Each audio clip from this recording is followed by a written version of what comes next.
Kita ke kabar selanjutnya, jajaran pengurus Partai Golkar bertemu dengan Presiden Prabowo Subianto di Istana Kepresidenan Jakarta. Ketua Umum Partai Golkar, Bahlil Lahadalia bersama jajaran pengurus DPP Golkar tiba di Istana Kepresidenan Jakarta sekitar pukul 13 waktu Indonesia Barat. Bahlil mengatakan tidak ada agenda khusus dalam pertemuan ini, melainkan silaturahmi dengan Presiden Prabowo.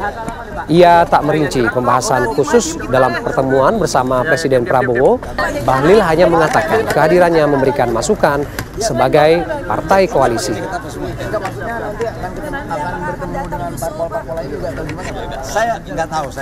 Tapi saya tahu sih kami bersilaturahmi dari DPP Partai Golkar ya.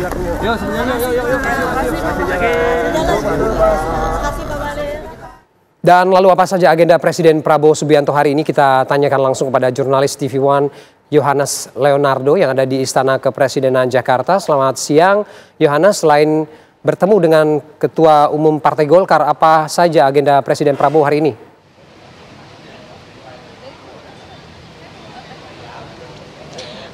Ferdi, sejatinya pertemuan yang dijadwalkan oleh Presiden Prabowo Subianto di Istana Kepresidenan ini ada beberapa. Yang pertama tadi Anda bacakan adalah pertemuan dengan jajaran pengurus inti dari Partai Golkar kepengurusan 2024 sampai 2029. Dan memang benar seperti tadi naskah yang Anda kemudian informasikan kepada masyarakat, bahwa kemudian tadi beberapa jajaran pengurus tadi membahas soal silaturahmi. Seperti tadi ada Ketua Umum Partai, ada Bahlil Lahadalia yang mengatakan, kemudian juga membahas beberapa masukan-masukan terhadap Presiden Prabowo Subianto sebagai partai koalisi. Dan selain itu juga dalam konteks Partai Golkar tadi juga yang tadi saya pantau ada beberapa menteri Kabinet Merah Putih yang berasal dari Partai Golkar. Selain Bahlil tadi ada Menteri Kependudukan, ada Wihaji, kemudian Menteri Komunikasi Digital ada Mutia Hafid, serta kami pantau juga beberapa menteri memang tidak hadir, terus menteri ataupun juga pengurus yang bukan pengurus inti begitu ya, seperti tadi tidak ada Erlangga Hartarto, Menteri Koordinator Bidang Perekonomian, ataupun juga Menteri ATR BPN tadi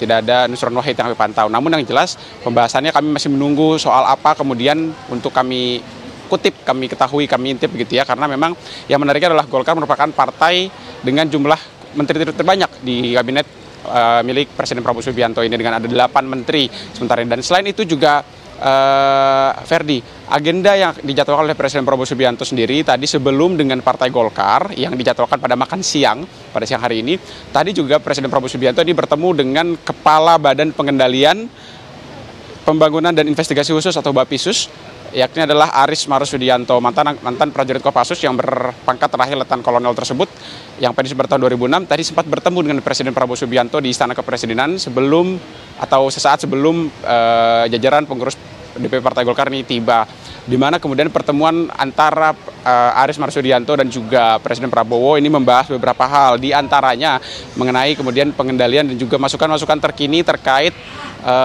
maraknya disinformasi ataupun juga hoax yang tadi dibahas dalam pertemuan singkat antara Aris Marsudianto dan juga Presiden Prabowo. Dan tadi juga Aris mengatakan bahwa pertemuan singkat tersebut tidak hanya berdua, tapi ada beberapa pejabat lain seperti Panglima TNI, ada Jenderal TNI Agus Subianto, kemudian juga Kapolri, ada Kapolri Jenderal Listio Sigit Prabowo, serta kemudian ada Jaksa Agung dan beberapa jajaran lain yang kemudian mendampingi dalam informasi maupun juga keterangan yang kami terima daripada Aris Marsudianto. Dan selain itu memang sore hari nanti kami masih memantau agenda-agenda terbaru dari Presiden Prabowo Subianto. Namun yang jelas hingga siang hari ini untuk agenda pertemuan Presiden Prabowo dengan jajaran pengurus DPP Partai Golkar ini masih berlangsung. Sekiranya tadi sekitar pukul 13 mereka masuk dan kami masih menunggu kemudian poin apa yang kemudian dibahas di dalam, karena kami akan menantikan isu-isu ataupun juga poin-poin penting terkait dengan Partai Golkar maupun juga parlemen ataupun juga dengan istana sendiri dengan Presiden Prabowo Subianto. Sementara demikian, Ferdi, saya kembali lagi ke Anda di studio. Ya baik, terima kasih Yohanes Leonardo dari Istana Kepresidenan Jakarta.